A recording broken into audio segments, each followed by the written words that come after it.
Hello everyone, my name is John Salmon. I'm here at the University of Central Florida with three special guests and of course Mark Brandenburg, the wizard behind the technology that makes this series of interviews possible. We call this series Reflections, a Cuong Nhu History because we're trying to record those who were here at the beginning of Cuong Nhu in the United States to preserve their stories for all of us for the future. Today we have three specially connected individuals, Master Lap Hoang, Sensei Mike Arnspiger, and Sensei Donald Williams. You'll get the connection in a couple of minutes. At this past training camp, Master Lap honored us with an absolutely wonderful kata of his own design, but unfortunately surprised us with the announcement that he was retiring after 45 years in Cuong Nhu. We are pleased to have him with us, with Donald and Mike, and I think you will enjoy the next few minutes. Let me tell you about each of our guests. Master Lap is a native of Hue who now lives in a farm, on his own farm, near Tallahassee.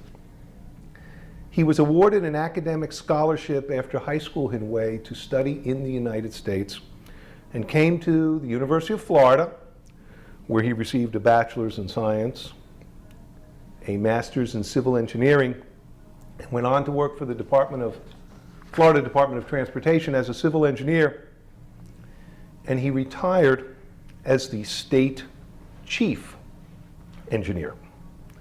He began Cuong Nhu in 1971 when it came to the United States, and he was awarded the first black belt by O-sensei in the United States.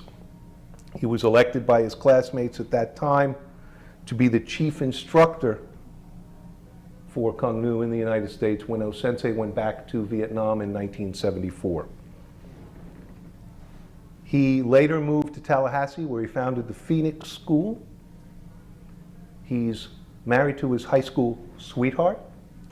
His three children are all black belts in Cuong Nhu, and we wish him the best tending orchard and traveling. Now, here's the connection between the folks that are here today. Mike Arnspiger, who was my sensei, who was a Yandan, achieved his black belt with Master Lap back in the 70s. His first martial art was judo, which his father took him to when he expressed an interest in ballet. His draft number was number 1. He went into the Marines. After transferring to the University of Florida from UM, he started in Cuong Nhu by looking for a free Taekwondo class. That you will hear about later. Then he transferred to FSU, where he achieved a Bachelor of Science in Management. He started there with Sensei Max Yao, then moved on to Master Lap, and Master Lap took him through black belt and through Yandan. He moved to South Florida, where he started Ni Ching, and he started as a 1 black stripe. He's now a massage therapist and a personal trainer, and he will be glad to work with you pulling a tire around. One of his hobbies, he was so inspired by O-sensei, he became a runner. He has ran across the Sahara Desert. Donald Williams, also known as Moose, Bruiser, maybe we'll get those stories. Born in the Bronx, he became hooked on Kung Fu theater as a kid. Star Wars, Bruce Lee, Chuck Norris. Started with Jiu-Jitsu in 1980 with Master Muhammad at the New York Mission Society, where he took leadership classes. He trained for a while, and then football, basketball, bowling, class, tennis, shot put, and piano all got in the way.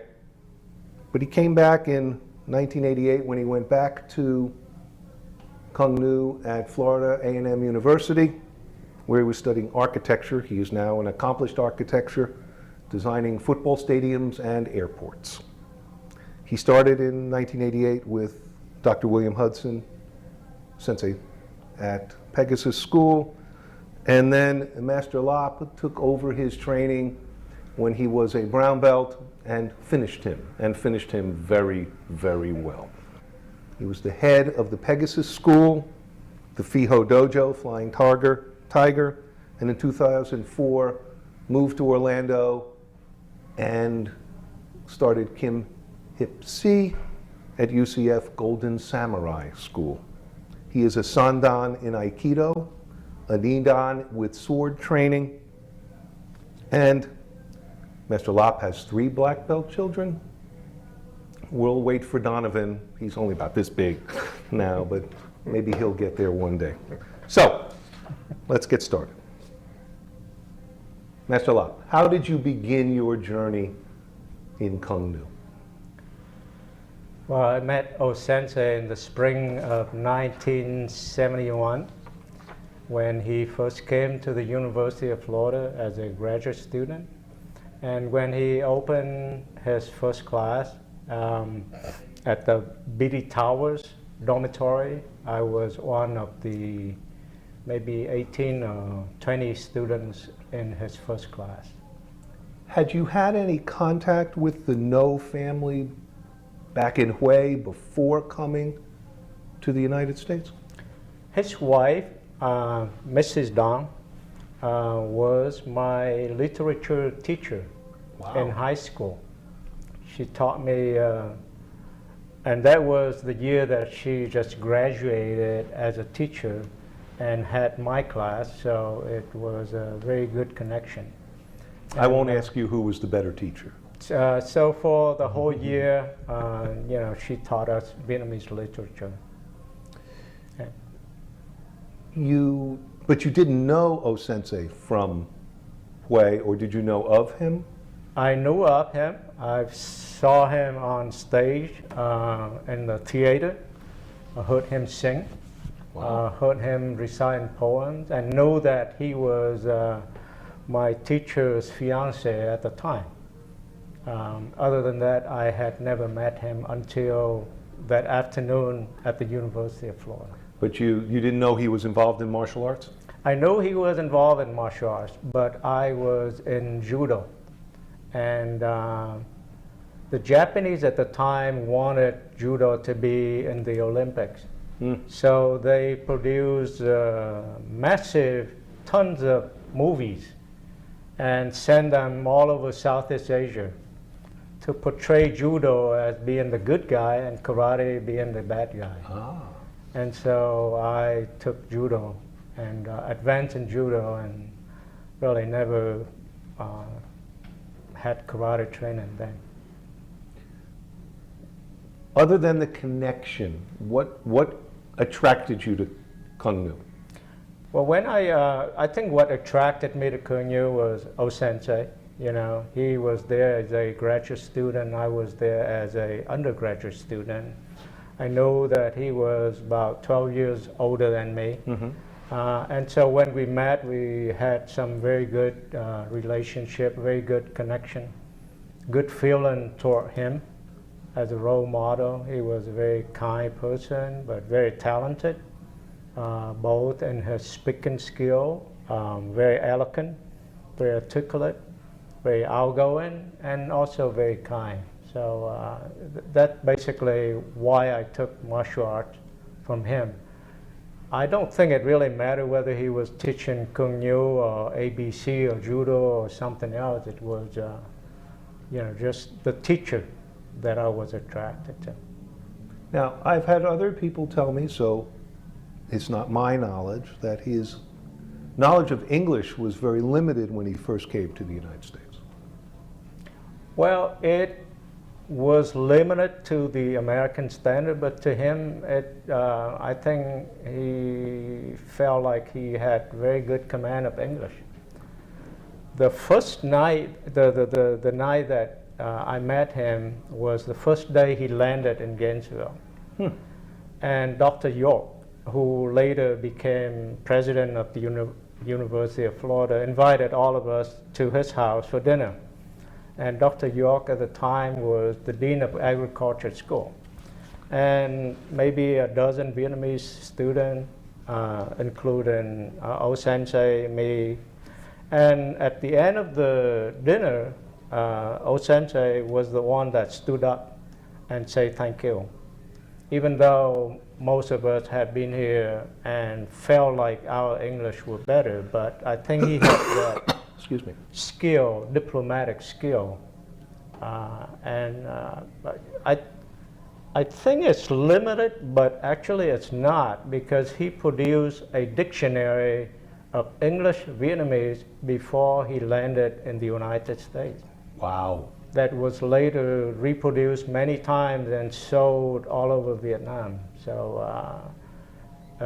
in terms of English speaking skill, it took him a few months to really get used to the American accent, but in terms of vocabulary or writing skill, he was already very good.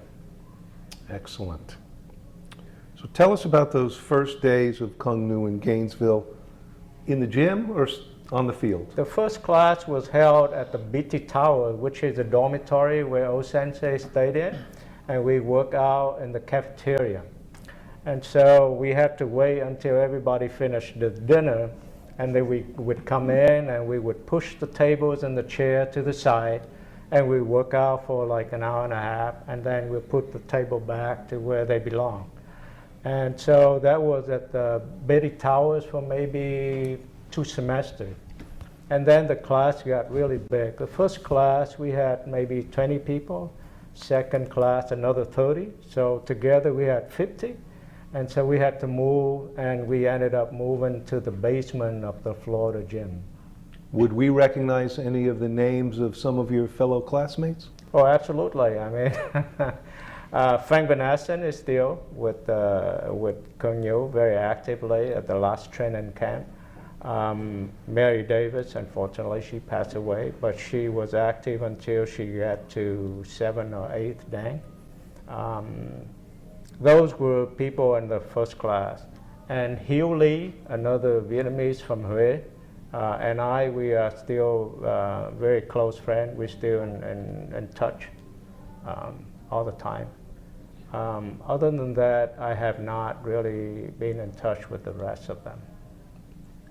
Mike, you've got a Florida gym story you should share about the first time you met Master Lap. Well, this was kind of bizarre in a way, I guess. You know, I had told you that I came there to the University of Florida. I'd been studying Muay Thai Taekwondo, and there was a mutual friend of ours that we knew, Todd Jones.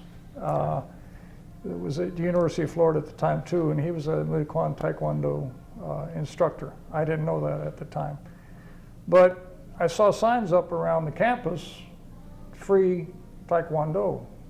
Go to the Florida gym basement, you know, and gave a date or something. So since I was studying Muay Thai down at the Air Force Base, Homestead Air Force Base, before I moved up to Gainesville, I said, oh, that'd be easy. I know some of the stuff, I'll go up. So I came into the basement of the gym, and I see all these people standing out there in the white gis, and they had a funny symbol on their chest. I didn't know what it was.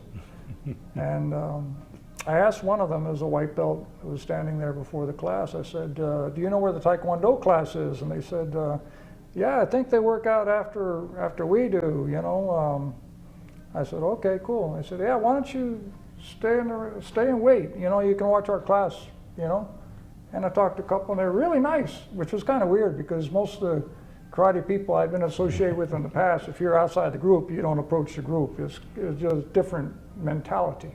So I'm thinking to myself, wow, these are really nice people. So I said, what style are you? And they said, Cuong Nhu. And I said, Cuong Nhu? I couldn't even pronounce it. And they said, no, Cuong Nhu. And I said, what is that? And they said, oh, it's a Vietnamese style, and told me the founder's name. And I said, well, what do they do? I said, well, we do kicks and punches. And I'm thinking, well, I do kicks and punches. I could, you know, probably relate. So I said, okay, I'll wait, I'll watch. So I sat kind of in the back corner, and there was maybe 75, 100 students there, and all of a sudden, I hear somebody come walking into the gym and standing up in the front. They go, line up! And all of a sudden I see everybody just go, boom, just perfect rows, perfect everything. And I was like, Not black wow. belts, obviously. No black belts. 'Cause they can't line up. All white belts, maybe some stripes or something on some of the belts.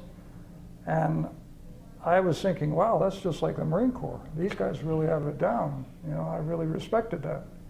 And I see this Vietnamese man standing in the front at attention, looking around, and he looks back at the back of the class, and he sees me sitting there. I wonder who that little Vietnamese man was. He walks over to me, and he just looks down at the ground, and he says, just looks at me. Line up! Boom, I jumped right up, I got in line, had a t-shirt and a pair of gi pants on, and you know, rectangular stance, right punch, guy. Okay, I can do this. That was Sensei Lap. That was the first time you met him. First time I met him. Lined up, stayed there ever since. You haven't left in 40 years. 40 years. Yeah. Okay, just because you told him to stand up. No, line up. Line up. That's the influence you have on people. Line up. We'll get to you in a minute, Donald, because you didn't meet him until you went to Tallahassee, correct? Okay. So, eventually Cuong Nhu became one of the largest clubs on campus. Yes. Yeah. And you outgrew the Florida gym. That's right. We actually outgrew the basement.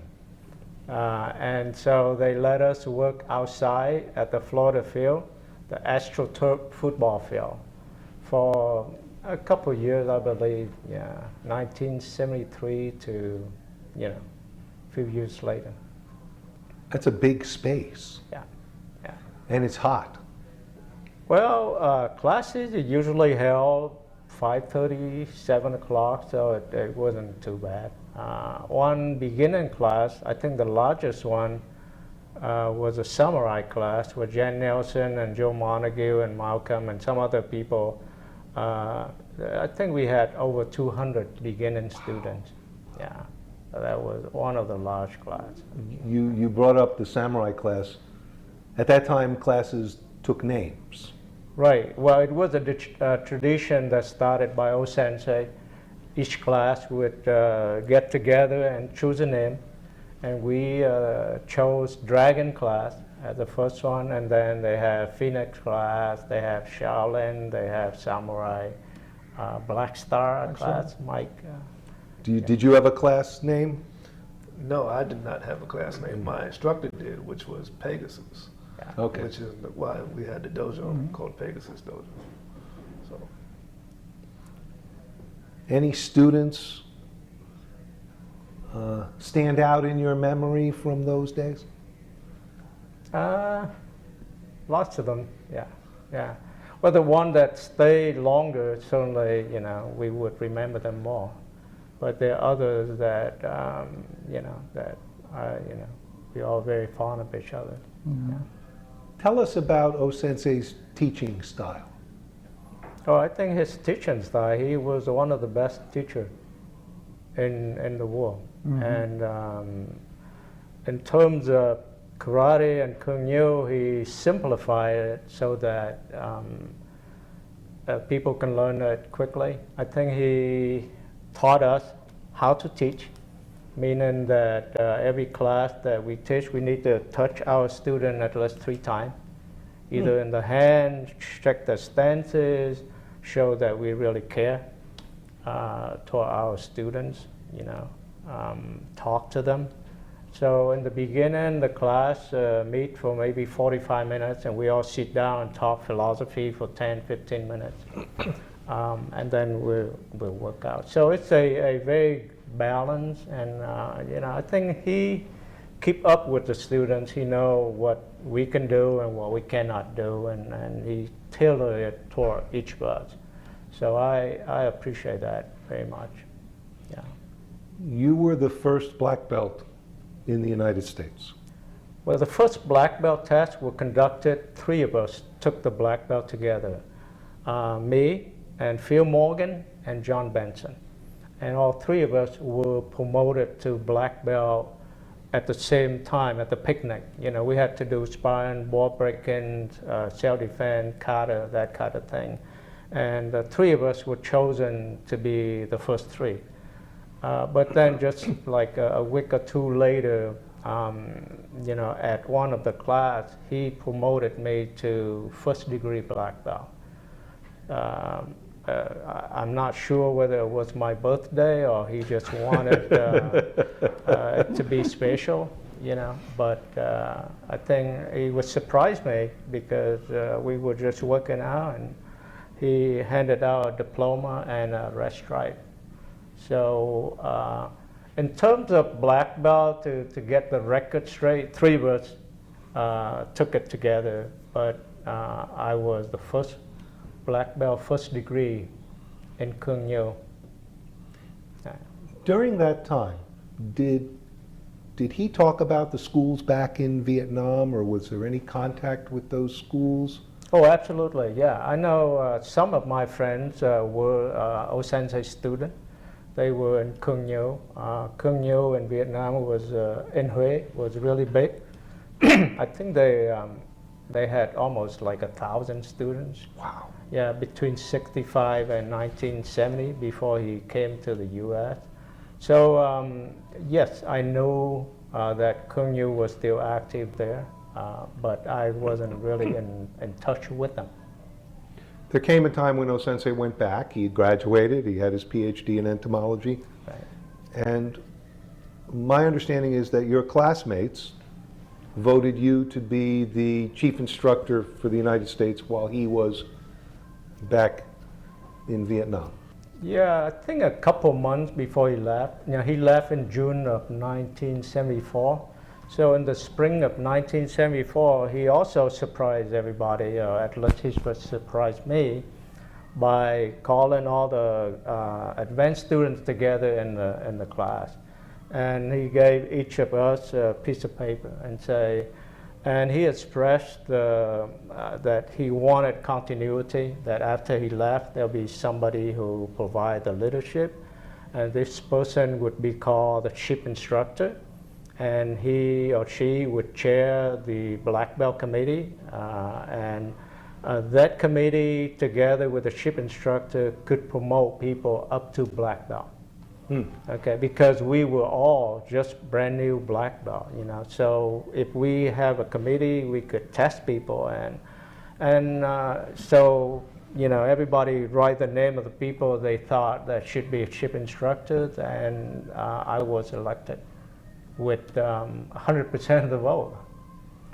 So I don't know whether he had, you know, lobby for me or it was just the way it came out. But that's how, I think I stayed ship instructor until he returned to the U.S. Well, we who know you would have voted for you too. Thank you. Okay, so I don't think there would have been any question about that. During the years that he was away, any contact with him while he was in Vietnam? Well, the contact, well, when he returned to Vietnam in June of 1974, two events that I still remember. One was that, you know, I sent some very nice fabric so that his wife, my teacher, Mrs. Dong, could make a long dress out of it. And so she wrote a letter thanking me for sending that to her. And she said, I remember you, you had two big eyes and you sat in the second place on the first table. So she remembered me. I didn't know that, you know, she had hundreds of students. And another one was that after he left, then I got a call from San Francisco airport, say, Lap, can you come to my apartment and look under the garbage bin to see if I still have my PhD diploma? So he was really in a hurry to leave the US, to return to his family. And Hill and I say, why don't you just go and we'll take care of the, you know, clean it up for you. But when we clean up, we also found his PhD diploma, so we mailed it to him. After 1975, the communists from the north took over the south, and we heard when we visited the refugee camp in Eglin, Eglin Air Force Base. Eglin in Air Force Base, Tallahassee. where 100,000 Vietnamese had immigrated to this country, and we met people. We did karate demonstration. I remember John Burns, Mary Davis, Ulysses Ellis, and some other people went with the group. And we were told by several people that O Sensei was killed during that event when the war ended. So we had a memorial for him at the University of Florida campus. A few months later, Mary Davis got a call from O Sensei's brother who lives in Houston, saying, "No, Dong is still alive. He's okay." And so we established, through the mail, and we were so happy to hear that he was okay. Yeah. Wow. Now he returned in 1977. Well, between 74 and 77, you and the other black belts were in charge. Did the style continue to grow? Oh, absolutely. I think we had, at that time, we rented the place at 809 West University Avenue center? in Gainesville and called it the Center. And that And was do you want to run- tell everybody what it was before it became the center? That was a bowling alley. A bowling alley. Right. That's right. And even now, I just visited that place a month ago.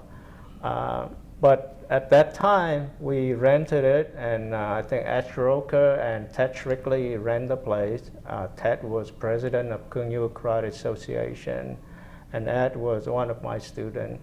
And then Melinda, John, and many of us, me and Frank Van Essen, we took turns teaching classes over there. So the establishment of the Cuong Nhu Center happened while O Sensei Was came away. back. And then John and John, established the Dragon. Burns and Benson. No, John Benson and John Kay Okay. Right. Lots of Johns. had their Dragon Gate Dojo, and Eddie Watts and Howard Watts had the Tenno Dojo in Gainesville, and then they graduated, they moved, and they established Cuong Nhu School in Miami. Yes, I Later, went to Mike- both of those. Right, Mike established Nachin in Miami as well. I moved to Tallahassee and started teaching at FSU, Florida State University, and then later on at a location outside called Phoenix Center. So we continue to expand after O Sensei returned to Vietnam. Yeah. And I think one of the other schools was Lap Hoang, went to San Jose and established Cuong Nhu School over there. Yeah. So let's get to you for a minute, Donald. You started training in Tallahassee Tallahassee. at FAMU in 1988. So you're the next generation of contact with Master Lap. Tell us Probably about- the last generation of contact with Master Lap, as far as when he semi-retired. Right after he got his Rokudan. That's Right after he got his. Rokudan. Okay. That was probably 95. That was in 1995. in Boca. They Yes, they all Frank, five or six, Mary, five. you, John Burns and John- Mike Ponzio. and Mike Ponzio. Yeah. And you did Tiger. as your thankful cut. remember, yes, I did Tiger, Long did Tiger, Stick, I Bo- was Bo- throwing Bill Sacramento Hudson and a few other And he people. did a demonstration with Norman Lop, a 3-sectional on both Right. staff. Uh-huh. All of which he taught to us. I guess we had always been just recent black belts, so he had taught us all those katas and stuff. So Yeah. Anything special about him? as in what? as in what? I guess one of my favorite memories is speaking of 3-sectional staff. Is I love learning katas, and I can learn things quickly and learn I have pretty decent at learning stuff. 3 sectional staff, I wanted to learn. And I was just twirling and twirling one day at his farm.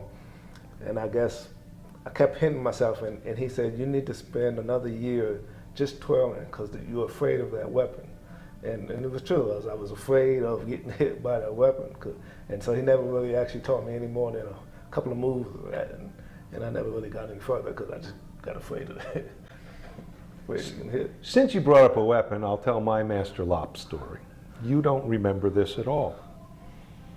I took a class with you at training camp many years ago, a bow class.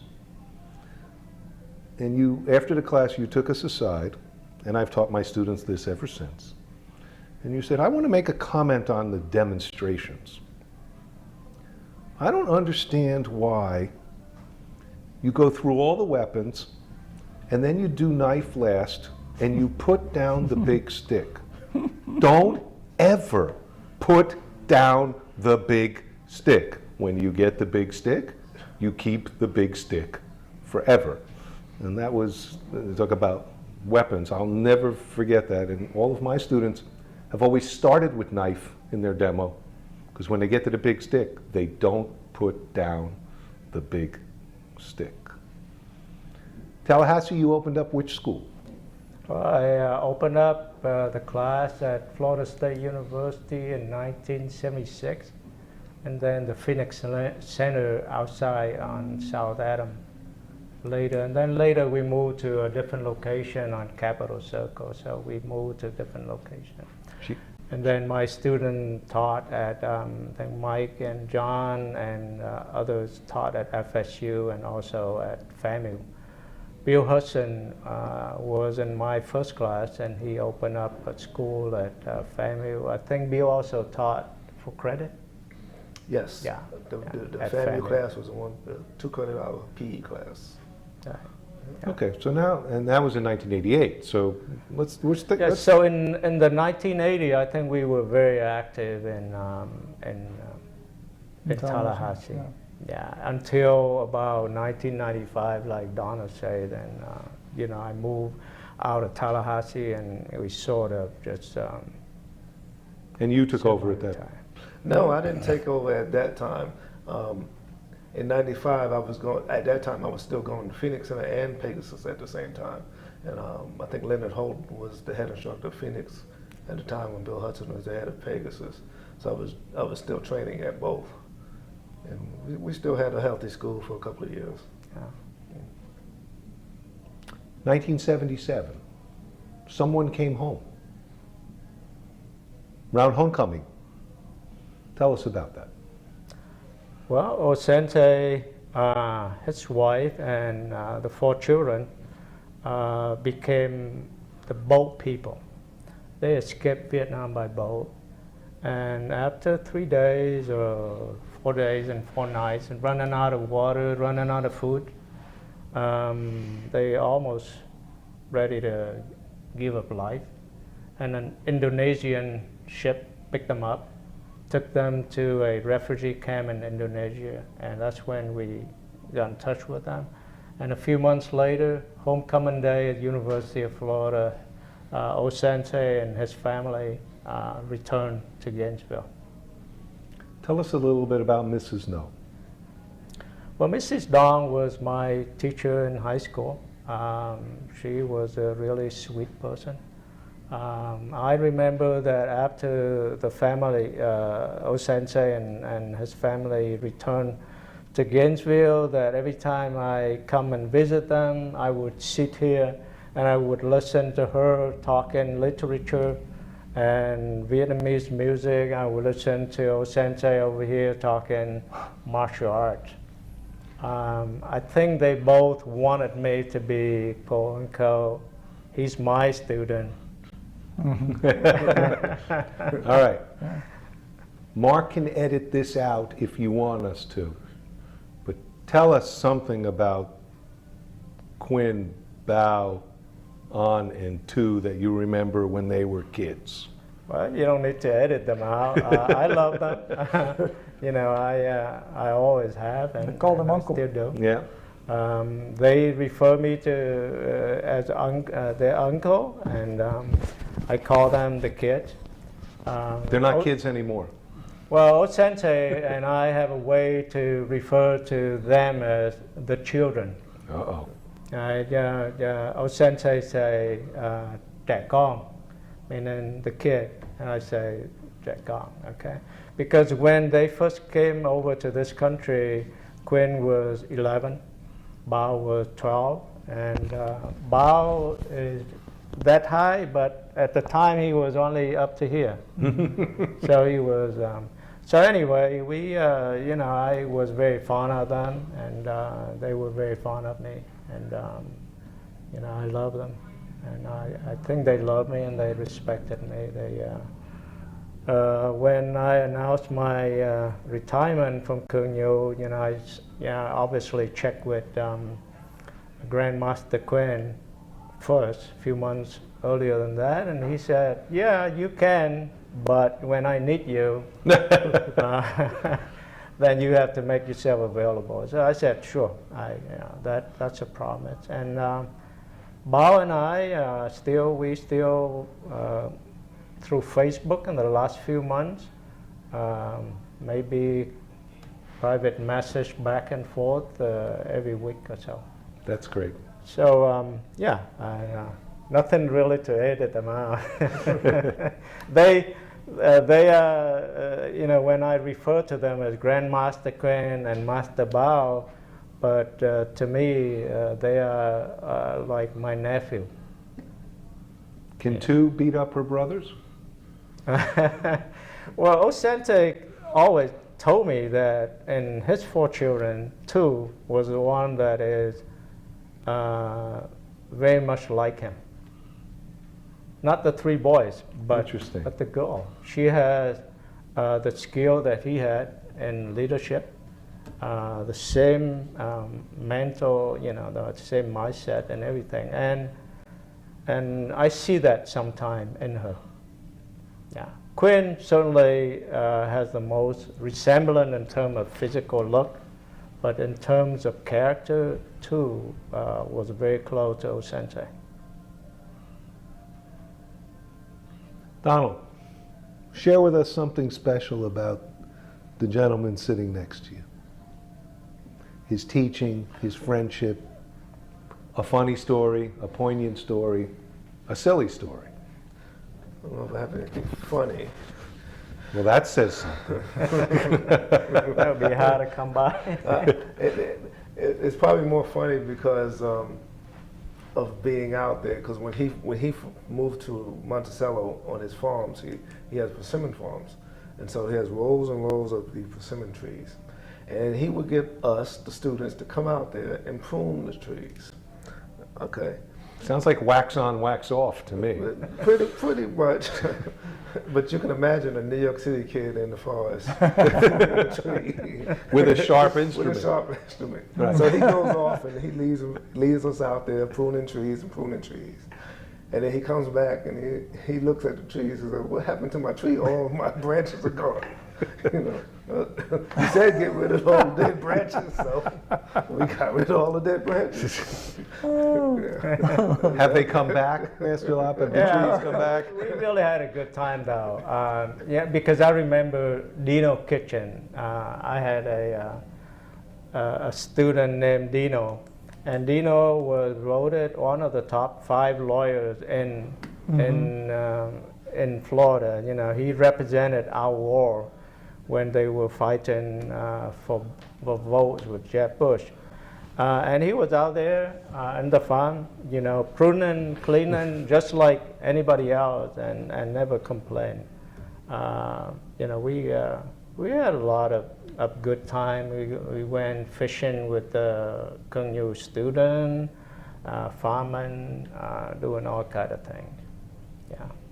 Mike, tell me something important you learned from this man. Wow. How about punches that you thought were good? Oh, technically, everything. But most important things, I think, were friendship, spirituality, how to raise a kid, things like that. That's not karate. All right. That's kind of what Cuong Nhu is all about. Donald, same question? We know you can jump and kick and fall and hurt all of us, but would you learn something else from Master Lap? I would say more than technique, principle, because I would be hard pressed to say I learned this from him or this from him.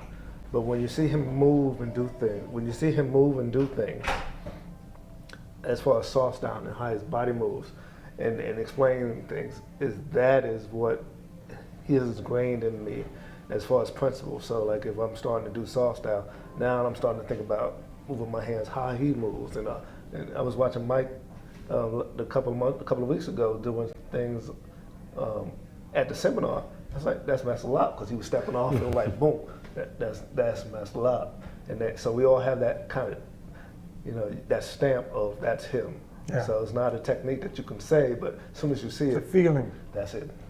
That's him. The greatest compliments I ever got was another Cuong Nhu black belt said, "Hey, you look like a mini Lap." That's not too bad. I kept That's that. not too bad. That was a good compliment. Master Lap, you've been very important to our style. What is a most important teaching of Cuong Nhu that you would set, if you had to tell somebody, this is what Cuong Nhu is all about?